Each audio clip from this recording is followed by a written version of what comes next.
All right, so let's take a look at some real illustrations to back the pictures up that we showed earlier.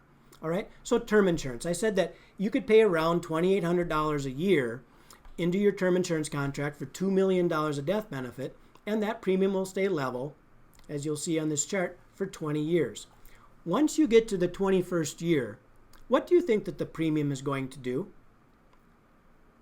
If you're like most folks, they say double or triple. In fact, the first time I saw this, I thought it would double. Well, it does far more than that. This is a real illustration of what a term contract does when it reaches the end of its guaranteed term. The insurance company will still cover you for $2 million. It's just that unless you can reprove your insurability, they're going to ask you to pay $38,000 just for 1 year of insurance. And then $41,000, and then $46,000, and every year thereafter that you live and keep this contract, you can see the premiums get completely out of hand. Y'all know this. There's people out there that live far beyond age 75, but do you think anybody's kind of trying to pay these kind of premiums? No. Everybody that buys term insurance plans to get out of it, but I just need you to hear this. It isn't just a plan to get out of it.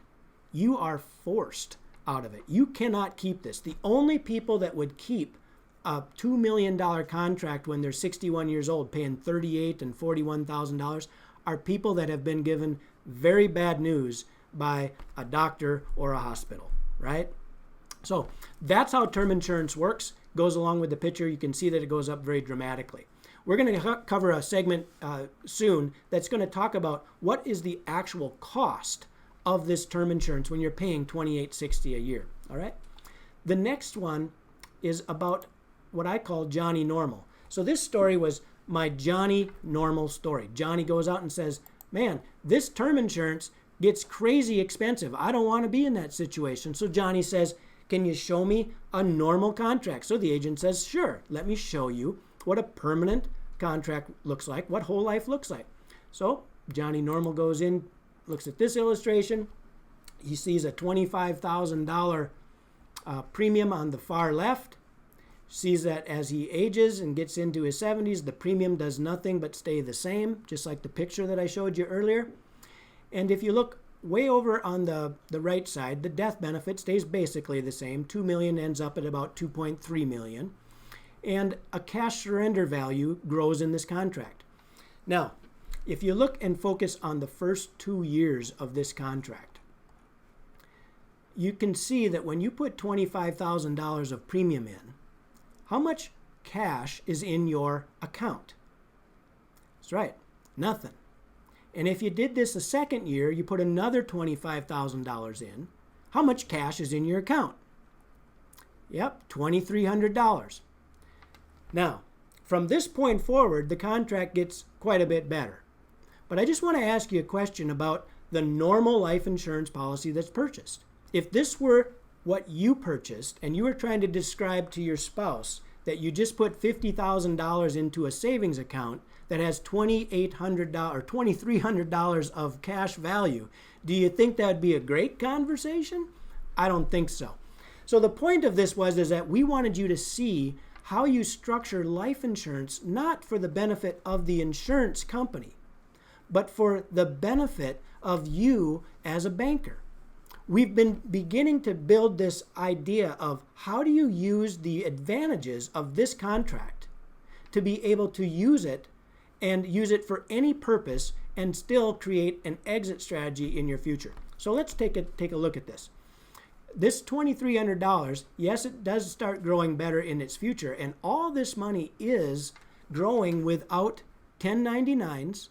You can take loans against this money. It just has not been a very efficient way. So when we talk to Johnny Normal, we say, what if Johnny could understand how to become a Freedom Reserve banker? What if he could actually go to this insurance company and say, look, instead of you selling me off-the-shelf insurance, what if I could have you sell me as little insurance as the law would allow and still allow me to put $25,000 a year into this program? Opposite thinking. Let me show you what that looks like. Johnny Be Free goes in and does this. he puts the same $25,000 into this life insurance policy. At the end of the first year, do you see that he doesn't have the zero cash value, but he's got $15,000? He also doesn't have the $2 million. He's got just $650,000 of death benefit. Folks, that is a small amount of death benefit for that much premium. Because you're paying so little for life insurance, most of the money starts going towards your cash. So if you take a look at the second year and you put $25,000 in this contract, now it's going up $18,800, and now you've got $34,000 in your savings account instead of the $3,000 that we showed you in the earlier segment. All right? So very much more efficient, but the big deal is that this doesn't end. It continues to grow, actually, to a contract that has higher death benefit in your future than if you purchase it the way the insurance industry would like to sell it. It's just about learning. How do you put more money in the cash that you control instead of giving it up to the insurance industry? How do you hang on to your money, as much of it as possible, and keep it within a tax shelter, and then learn how to use this money over and over and over multiple times in your life? The more you do this, the more money that you will make without taxation. You will grow this wealth and grow this death benefit, and you'll see the premiums never go up. Remember what the term insurance contract did? It was $2,800 a year, and that went up to $30-some thousand, and then $40,000 and onward and upward. This premium stays the same, and the contract continues to grow by more than you put in once you get to the third year in a properly structured contract. So take a look at the third year with me. If you put $25,000 in this contract, and this third column from the right says the increase in cash surrender value is $25,657. From a cash flow perspective, how much money are you spending to have this contract? Yeah, nothing. You moved $25,000 from your Freedom Creation Account checking account, moved it into your Freedom Reserve Bank in this properly structured life insurance contract, and now every dollar has moved into a cash coffer that you'll never be taxed on again. Think about that in your future. Do you think taxes could possibly go up in your future? What if you're putting away tens of thousands of dollars that you pay tax on one time and never again? Would that be helpful to you? Would that be helpful to your business, helpful to your family in your future? I think so.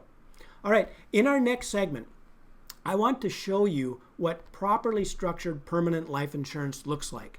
This is the right structure for banking, but it's still lacking.